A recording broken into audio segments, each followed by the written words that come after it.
Բոլորին բարև, ես Մարիա Բաբայանն եմ և ես կկարդամ հեքիաթ, որի հեղինակը Գրիմ եղբայրն է և կկարդամ ձեր համար Գորտ թագավորը։ Լինում է, չի լինում մի թագավոր։ Այս թագավորը ուներ 3 աղջիկ։ Մեկը շատ խելացի էր, մեկը շատ թիթիզ էր, մեկը շատ ամենավերջինը աշխարհից ամենասիրունն էր։ Այդ փոքրիկ աղջիկը գնում էր ջրհորի մոտ և այդ փոքրիկ աղջիկը խաղում էր նրա ոսկե գնդակով։ Աղջիկը խաղաց գնդակով և միամիտ ընկավ ջրհորի մեջ։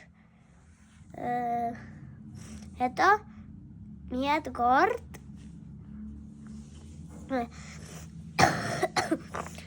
ասաց. աղջիկ, լաց ես լինում, քարերն էլ են տխրում։ Աղջիկը ասաց. գնդակս ընկել է, դրա համար էլ լաց եմ լինում։ Գորտը ասաց. հանգստացիր, ես քո գնդակը կհանեմ։ Իսկ դու ինչ կտաս ինձ, որ ես քեզ կօգնեմ։ Աղջիկը ասաց. ամեն ինչ։ Իմ շորերը, թագս։ Գորտը ասաց. չէ, չեմ ուզում ես չեմ ուզում քո շորերն ու թագը, ես ուզում եմ, որ դու ինձ սիրես, որ ուտենք խաղանք իրար հետ, ուտենք քո ափսեից, խմենք քո բաժակից, քնենք իրար հետ։ Եթե դու համաձայն ես, ես հենց հիմա սուզվեմ ջուրը և վերցնեմ քո գնդակը։ Գորտը իմացավ, որ աղջիկը նրա ընկերն է, բայց աղջիկը նրա մտքերում ասում էր. «Էս ինչ է ասում, անախալք բաներ է ասում էս գորտը, թող գնա իր ընկերների հետ կռկռա»։ Գորտը մտավ ջուրը, վերցրեց ոսկե գնդակը և տվեց աղջկան։ Աղջիկը ուրախ եկավ, նստեց ուտելու տանը և դուռը դխդխկաց։ Գորտն էր, ասում է գորտը.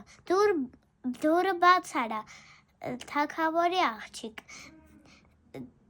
Աղջիկը բաց արեց դուռը, վախից փակեց դուռը։ Աղջիկը թագավորին ասաց. ես խոստացել էի, որ լինեի գորտի ընկերը և թագավորը ասաց.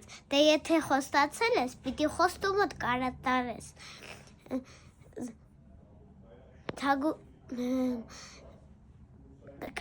Արքայադուստրը կատարում էր գորտի խոստումները։ Ասում էր գորտը. դիր ինձ սեղանի վրա։ Արքայադուստրը չէր դնում նրան, բայց թագավորը ասաց. դիր նրան սեղանի վրա։ Այդպես դրած սեղանի վրա և գորտը արագ բացեց բերանը և կերավ միսիկը։ Գնաց ասաց արքայադուստրին, որ բացի դուռը նրա սենյակի պառկի, նրա հետ քնի։ Արքայադուստրը 2 մատերով գորտին դրեց հատակին և գորտը դարավ գեղեցիկ արքայազն։ Եվ նա ասեց. արի գնանք, ես քեզ կտանեմ ուրիշ տեղ։ Ճանապարհին նրանք գնացին այդ արքայազի թագավորություն և հարսանիք արեցին։ Եվ լավ անցավ։ Ստեսություն։ Սիրելի դերասանը այն փոքր գորտը։ Իմ ամենասիրելի հաստվածը, որ գորտը գնում էր միս էր ուտում։